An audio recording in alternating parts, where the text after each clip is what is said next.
It's time for Coffee with Kristin and Tina. Good morning, everyone, and welcome to Coffee with Kristin and Tina. We're your hosts.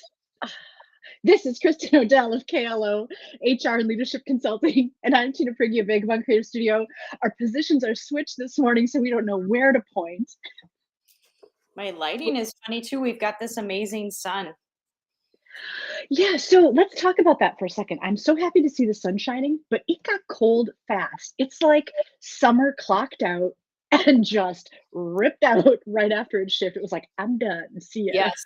Yes. I was thinking this morning as I was getting ready, I was in Brainerd, Minnesota last Tuesday in a tank top and capris, and I was hot and it was like 82 degrees. And now we're right back here. I heard on the radio this morning that in Green Bay and Appleton, it was in the 30s this morning. What? The So lake, is the lake protected us from being in the 30s today. is this like just a little snap and it's going to kind of come back, or are we just full on into winter? I mean, I think if this was a snap and then we got a little bit more of warm, then that would be like a true Indian summer. By definition, it's like the surprise second summer. And I think that would only be fair based on how many winters we have to go through that, we should get a little more summer, but I think so too. I don't know. Especially because I felt like summer took a little while to get going. Like it seemed like it stayed cool through a lot of June. Mhm. Hey, good morning, Stephen. Tell us, is it cold in Fond du Lac this morning too? Yeah, I think that was one of the places it was 30 this morning. Oh, good grief. I know. And can I just say I'm so happy to see comments working. They haven't been popping up during the show. So that's nice to see a comment today. Yeah, thanks so much for commenting, Stephen. Yeah, and it was weird technical difficulty too. We started a little bit late because we tried to go live and the software was like, nope. Summer was like, see ya. The software was like, nope. So here we are.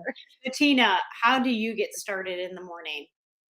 So, sometimes I just drag out of bed and get a coffee and go.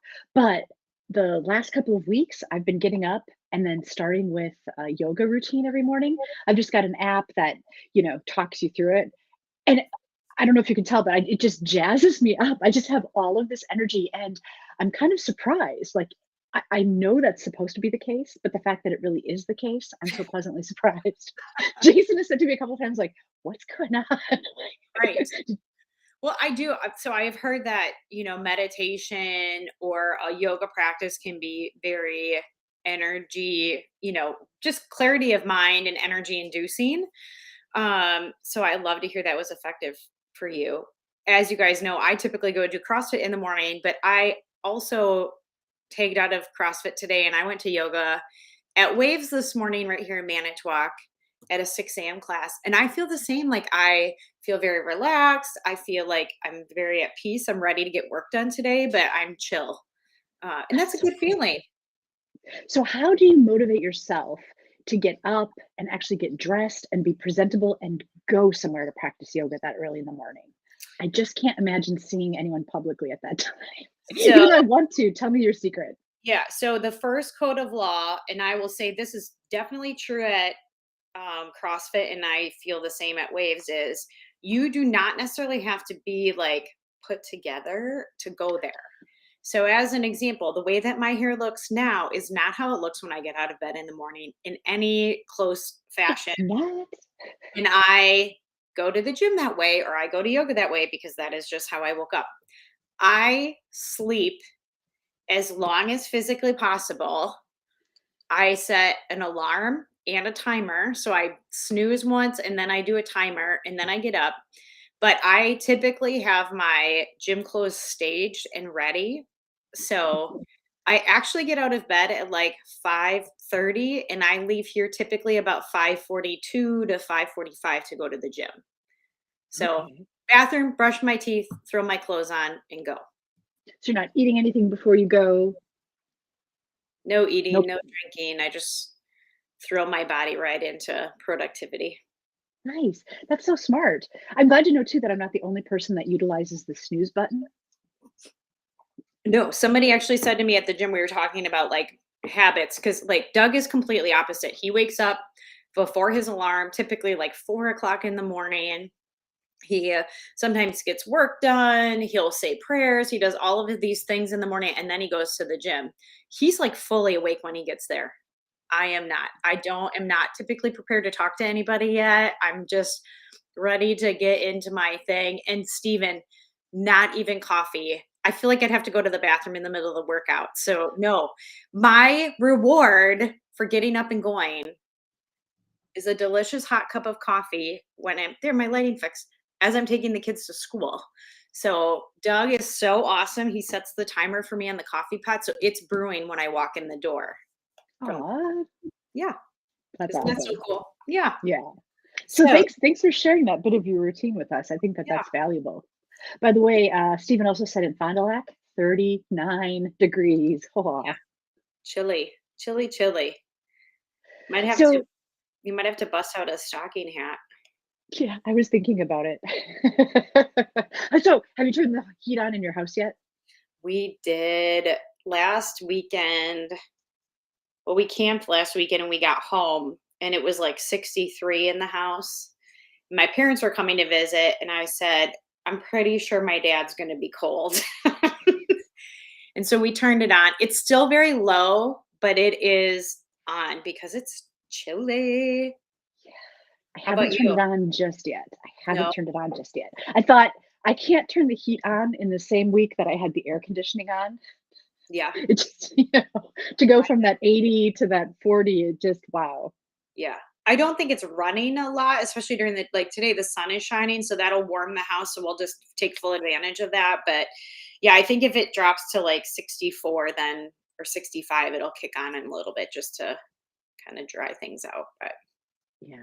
I said to Jason, I forgot. I don't know how, but I almost forgot that Wisconsin gets this cold. Like, and I know it gets much colder, and I feel like I'm prepared when that happens, but it's always such a shock to go from summer. It always lulls me into thinking, oh, this is our life now. yeah. And then this happens. Yeah, Doug was so I'll say he was so cute this weekend. He was like, "I this is my favorite time to go camping. I get to wear flannel shirts and boots and like a hat. I'm a big fan of hoodies." So like we talk like I love summer, but there is something nice about it. Yeah, true. Yeah. Let's see. So Raisa said, just turned hours on last night. We're talking about the heat, only to go from 61 to 63. And when when you're so chilled, then that little bit 2 degrees makes a lot of difference. Yeah. Sometimes I feel like the temperature, like the number we assign to a temperature, doesn't always seem like it's accurate, right? Like there are some days when it says it's 54 outside, and it's like I'm still wearing a t-shirt or something, and yeah, this is great. And then there will be another day where it says it's 54, and it's like I have to bundle up and I'm cold. And I don't know if it's the sun that's making the difference, but then why isn't that a different temperature? Do you know what I mean? How do we not perceive 54 the same always? I also this is like these are the philosophical things you talk about when you go camping and have time in nature. When it is when it is cold and the air is humid, we call it damp. When it is hot, we call it humid. Why don't we say humid when it's cold? That's a good question. That's a good question. So Steven's going to a Packer game this Sunday. So Kristen, when you went, you said you were wearing like a tank top. It was so nice. Yeah. And I can't believe that already just 1 week later, we're talking about it being chilly. Yeah. Steven, I hope you have a good experience. Yeah. I'm a big fan of vests in the fall. Well, really all year round. Basically, things that don't restrict my arms. And so I am also in love with this time of year because I get to wear a vest. I get to like, oh, if it's a little bit chilly, I just throw that vest on. Like you, look at you rocking this cute outfit today. Thank you. Got all the patterns in your chance. Just a touch of like Beetlejuice today. Beetlejuice. Oh, with the stripes. Yeah, I love it. It's Thank very you. fall. Yeah, it's everything blue, right? And then a little hint of purple, I Oh, is guess. it blue? It looks black and white. That's why I said Beetlejuice. Now I need to read. Oh, yeah, technically it's all like navy, but Okay. I take back Beetlejuice then. I think that's the 3rd time you've said it, Kristen, you have to stop. Don't you have to say in a row? You can't say other words in between. Oh, okay, okay. Safe, safe. Hey, Kristen. Okay, fortune cookies. I'm laughing already because I know the graphic that we're gonna put up next. I can't believe it was really a fortune. I do have to say, I feel like fortune cookies have really gone downhill. Not that they've ever been epic, but I feel like, once upon a time, you could be like, "Oh, this is my fortune. Okay, fun," right? And now it's just like, "What? Why did I even eat that awful cookie?" Right. So just for context, when Doug travels, the girls and I like to order Chinese food. It's not that he doesn't like Chinese, but he doesn't prefer it. So we're like, fine, that's a treat. It's a girls' night. So we ordered Lucky Bamboo last night, which is always delicious and amazing. We have fortune cookies last night. And, the girls are reading them. So sometimes I'm like, are they not reading that right? And then I actually got it in my hand. And Tina, maybe you can just put the graphic up and show. I mean, just the fortune itself, what does the future hold? Is a terrible fortune, right? Like, isn't that the whole point of a fortune cookie? Is it's supposed to kind of give you an idea of what the future holds, as ridiculous as it might be, right? But it's literally like not doing its job. And then this spelling error. What does the future What? hodl? Yes. What does the future hodl? Uh, yeah. Risa, they maybe are clearly are not Chinese, but they also are meaningless. There was Yeah, completely. maybe the value was humor last night. I mean, hopefully they are fun, right? Like when I was in high school, and I have to admit still, I suppose as an adult, we always would tack the phrase in bed after a fortune, right? Yes, And so sometimes it's all this hilarity. And I tried it with this one. What does the future hold? In bed? yeah. Just Again, like asking a question is not a fortune. right. And then we got Tina, I was telling you, we got another one I opened up. This must be like maybe hodl is a missed in translation or something. The other one was I hodl, same spelling as last one. Therefore I am. I hodl, therefore I am. So even if we change that to hold, which we think that misspelling is supposed to be, right? Right. I hold, therefore I am. What does that mean? Tina, they just don't make fortune cookies like they used to. I think Descartes, who said, "I think, therefore I am," would just be incensed. He rolled in his grave or wherever he is for sure. Yeah. Yeah, I don't have Hodl? words. I don't. I don't have any more words for what they are other than it brought me a lot of humor. I Yeah. fe I feel like, fortunes also have even right, one job, right? Give me something that, is anyway predictive of the future or a good fortune, right? Yeah, Right, nothing. No, again, nothing. right, and I feel like, they've gone from saying something, like an animal will cross your path, something slightly predictive, but like, "What? Of course," to a little bit admonishing, like, "Start saving now or you will," like, Right, "What?" right, right. And to then what you're showing us today, which is just off the rails.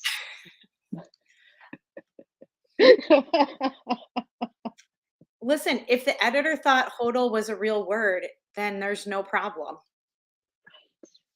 English is hard. English is hard.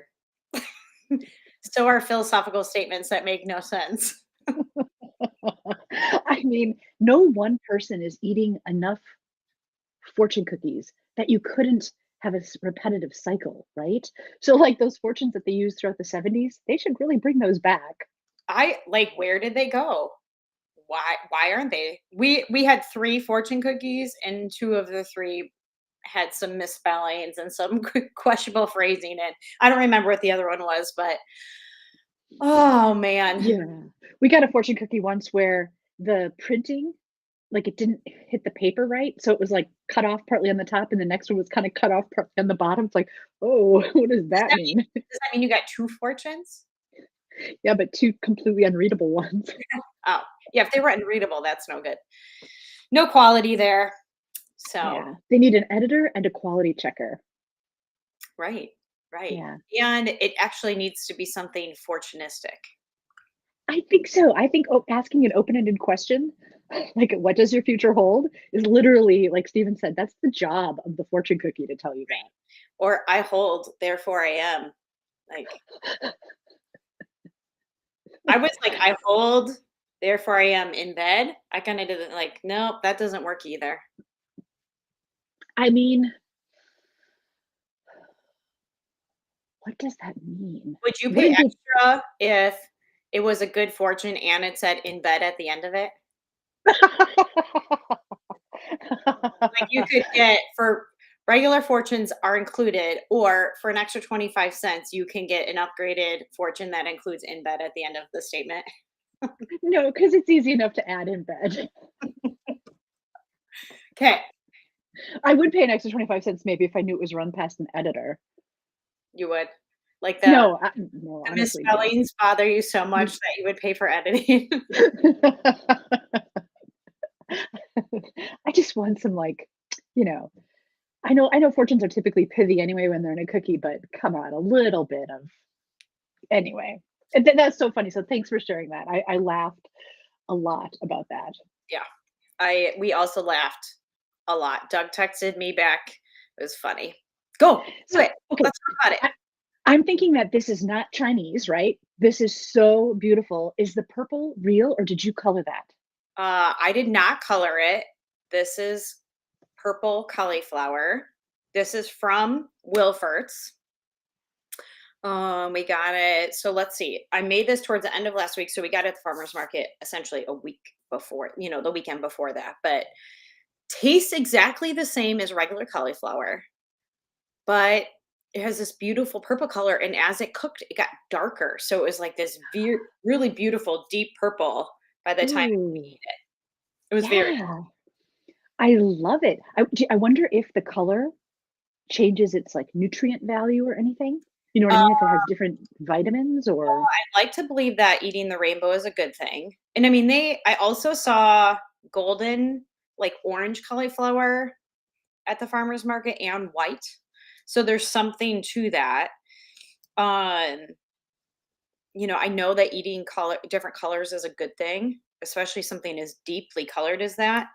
The other thing that was really cool is I just steamed that. So we had just a little bit of water in the pan. The water that was in the bottom was like dark, dark purple. Like you could have painted with it or dyed clothing or, something adventurous. Like it was like how beets cook up and it turns red. It was like vivid purple. wow, it's so beautiful and it looks like it would taste delicious, Mhm. and I think it would be beautiful on a plate. Yeah. We did butter and garlic salt on it because we had it alongside spaghetti and it was yummy. Yeah, yum. Alright, so that's from Wilford Farms and you got it at the Manitowoc Farmers Market? I sure did. That's pretty cool. Oh, Steven just said the purple kind is even better for you than the white. I feel like that would make sense, but I don't know what's in it that makes it grow purple. So Yeah, and so is that, like, literally just a different variety, or did they do something as they were growing it to make it turn purple? I know. I don't know. We'll have to find out. That's a great question. Hmm. I So realize speaking of I should probably know these things before I submit pictures to the show, but I don't. No, no, no, no, I'd rather see the picture than not know the answer. We can always find out the answer. Yeah, Oh, Steven said he believes it holds more antioxidants. right. Which makes sense because things that are deeply colored, like cherries, blueberries, whatever, eggplant, I'm trying to think of things like those things typically do. Yum. Yum. All right. Well, speaking of things that grow, I love what you guys did here. Yeah. So this was camping last weekend. We went to Hillside Orchards in Casco Friday afternoon to pick apples. The kids were off of school and we picked up pumpkins and just a little one for everybody. So these were, maybe 8 inches across or something. And so Saturday afternoon, one of the things we did was they all got to carve pumpkins. Aren't they so cute? They are. They look great together. And on the far right, are those minions? Yes. Cute. Okay. Yeah, Grace did the minion on the right. She had pre-printed a picture off, and so she was very well prepared to carve it. And then I think the next one in is Mike Wazowski from Monsters Inc. as a Oh, Dracula. Oh, gotcha. I can see that. Yep. And then the next one I think was a puppy. You can see the little ears hanging down. And then Cute. maybe another Mike Wazowski because this one has a single eye with a little eyebrow. You see that? Oh, yeah. And then the next one was a parrot eating a cracker.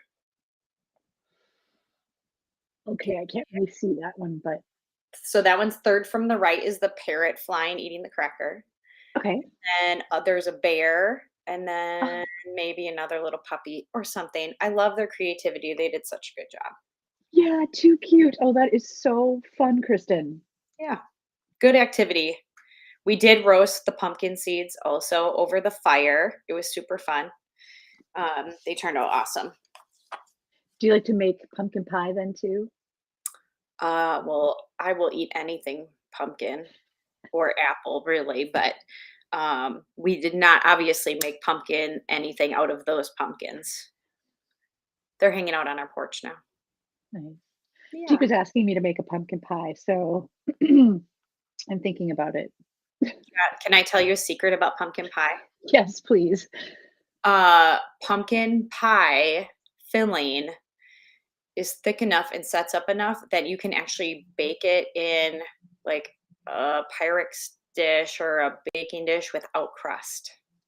And just eat the guts. Wow. If you don't like crust and you just want to eat the guts or have a little bit healthier version that doesn't have the extra bread or carbs in it, you can just bake it like that. Oh, yum. Okay. All right. Good to know.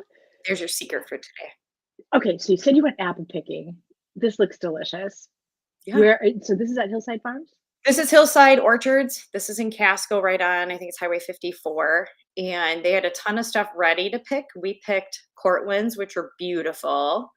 We picked Macintosh. I think they had Galas ready. They had Honeycrisp ready. We didn't pick Honeycrisp.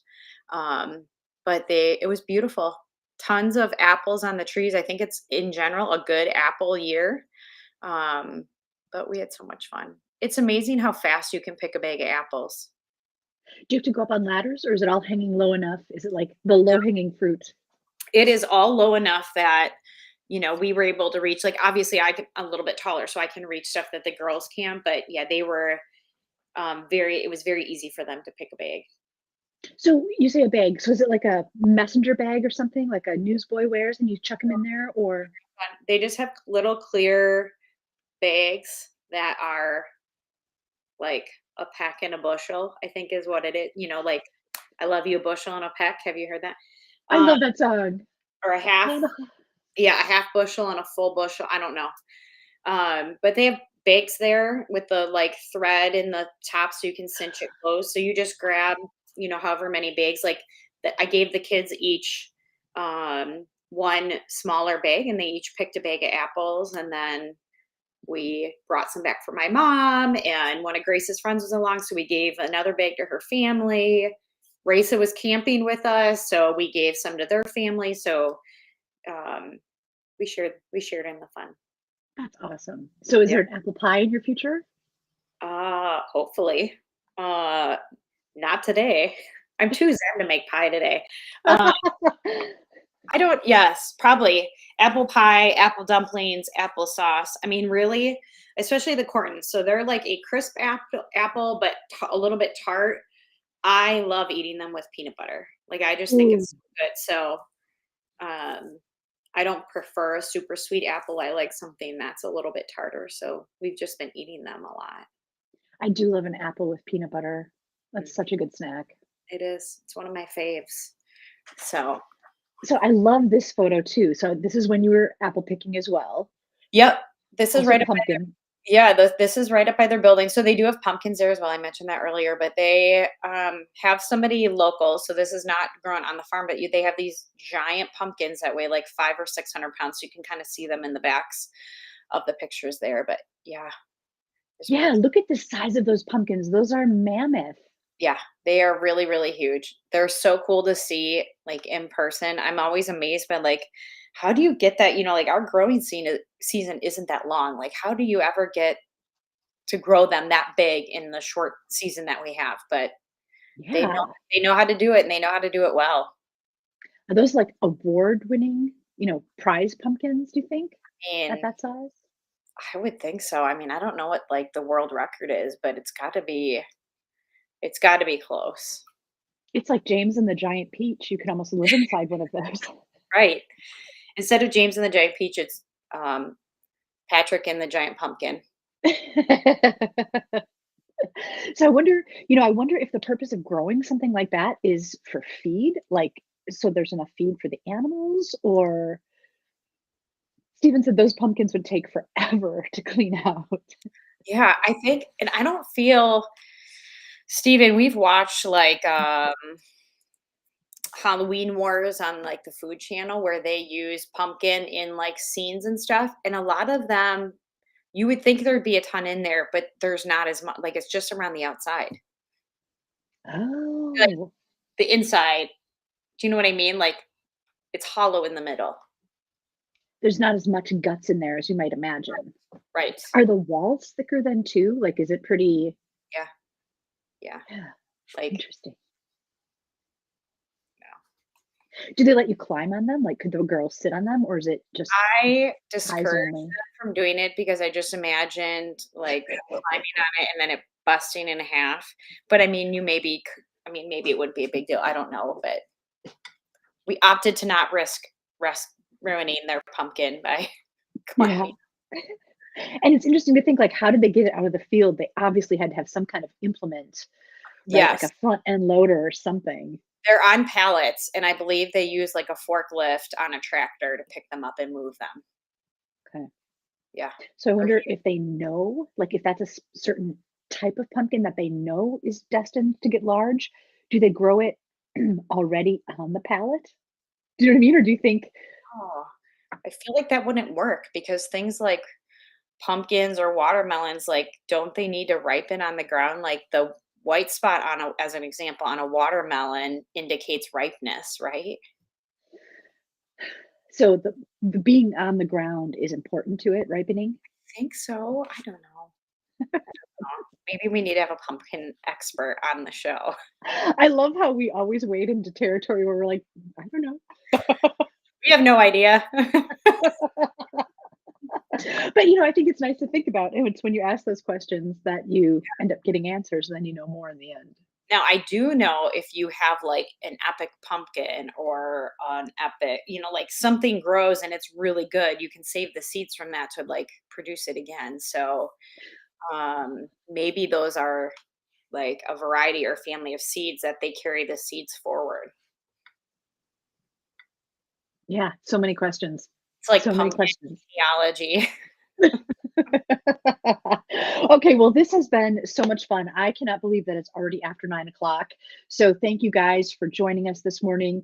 We're going to sign off. We'll look forward to seeing you next time. We don't know what the weather's going to hold, but stay warm out there while it's cold. Welcome to May, fall. may all of your fortunes be edited. May the fortune be with you. Yes, and may you hold, therefore you are, or hodl, therefore you are. There you yes, Oh, exactly. and by the way, Stephen is finishing with a joke. Who helped the little pumpkin across the street? The crossing gourd. Nice, Oh, nicely done. everybody needs a dad joke to start their Wednesday. There you go. A little yoga and a dad joke just makes the day. We are all set. All right, everyone. Thanks so much for joining us and for watching Coffee with Kristin and Tina. We'll look forward to seeing you next time. Take care, everyone. Bye, guys.